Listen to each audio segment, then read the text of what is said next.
10 types of specific learning disabilities. Are there more specific learning disabilities than dyslexia?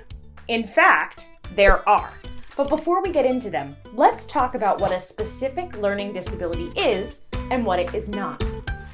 First, a specific learning disability is not an intelligence problem. Those with SLDs can be of normal or high intelligence. SLDs do not correlate with intelligence. Secondly, we do not often hear these called specific learning disabilities. The more common terms are dyslexia, dyscalculia, dysgraphia, and a few others, which we will cover. The official term, as stated in the DSM-5, is specific learning disability. So if you do get an official diagnosis, it will say something like specific learning disability affecting reading, or math, or writing, etc. It will not say dyslexia, dyscalculia, dysgraphia, etc.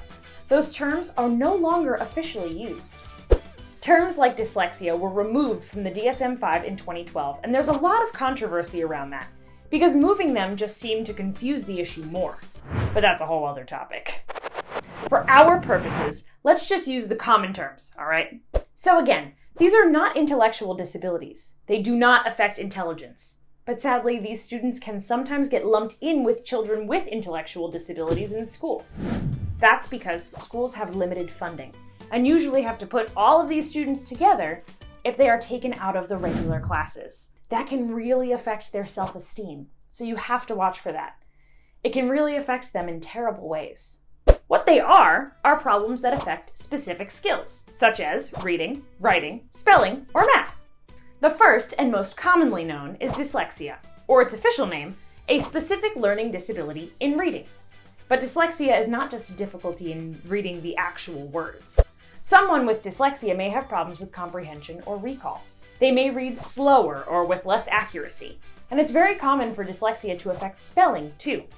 The most common underlying cause is an auditory processing problem, but there is a lot of variation on this, and it is typical to have multiple underlying causes. If you want to dig deeper into this, we have created a video for you titled, "What is Dyslexia?" You can find it right here. Secondly, we have dyscalculia, or officially, a specific learning disability that affects math. Dyscalculia is probably just as common as dyslexia, but for some reason, not as well known. Dyscalculia also has a lot of variability. It can affect counting, pattern recognition, telling time, measurements, estimating, understanding math concepts, and with that, money concepts. So, to cover that deeper, we have made a video for you titled, "What is Dyscalculia?" You can find that right here. Then, we have dysgraphia, or officially, a specific learning disability in writing. This could mean several things. It could be really sloppy writing, which might be a fine motor skill problem. Or it could mean trouble getting their thoughts together to get them down on the paper. How they organize and how they plan. How they edit their own writing. So really, anything that falls into the writing category. And of course, we've done a video for you on dysgraphia, which you can find right here. All three of these, and some of the others, are all caused by difficulties in the way we process information. In other words, our cognitive micro skills.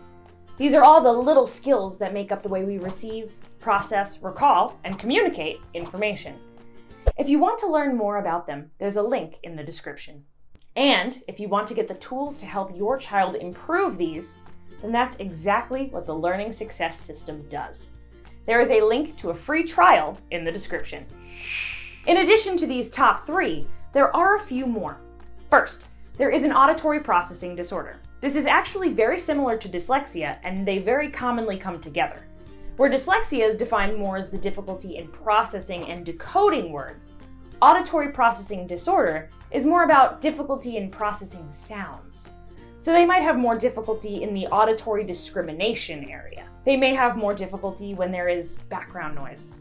Like dyslexia, it can affect the way they speak, read, and spell. The difference between auditory processing disorder and dyslexia is a fine line and widely disputed. Then, there are language processing disorders. These are really just a subset of auditory processing disorder. And again, very related to dyslexia. Next, there are the nonverbal learning disabilities. This is a difficulty in picking up on social cues and may also involve coordination difficulties. These will cause social problems. Kids with this disorder may have a difficult time making friends, or may be nervous in social situations because they are just not understanding the finer social cues.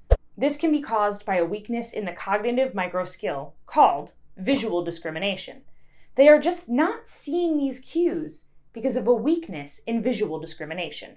Also worth mentioning is executive function disorder, which affects strategizing, impulse control, and emotional and behavioral regulation. This, of course, could be related to any of the previously mentioned problems. There is a link to an executive function screener in the description.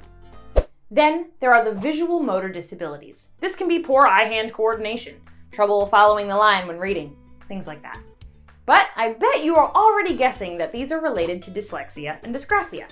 So I wouldn't get too hung up on this, as it really falls back under these categories.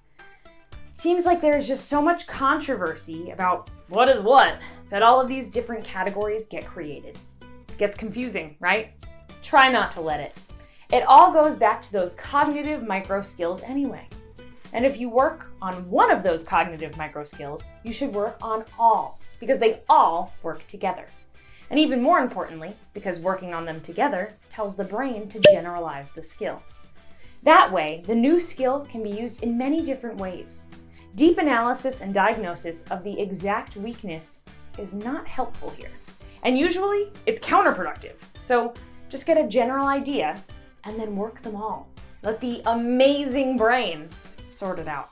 It's very common for someone to have more than one of these problems. As a matter of fact, a majority do. That's because they are all caused by one or more weaknesses in the fundamental building blocks of learning, what we call cognitive micro skills. There are 3 categories of these micro skills: auditory, visual, and kinesthetic, and they can come in many different combinations. That's why there is so much variety in how a learning disability affects a person. But each of these micro skills can be strengthened. So, to help your child with any of these issues, work on the micro skills. If you want to find out more about any of these SLDs and understand them better, we've got you covered. We've made easy to understand videos covering each. You can find them somewhere up here. Or in the description. Thanks for watching.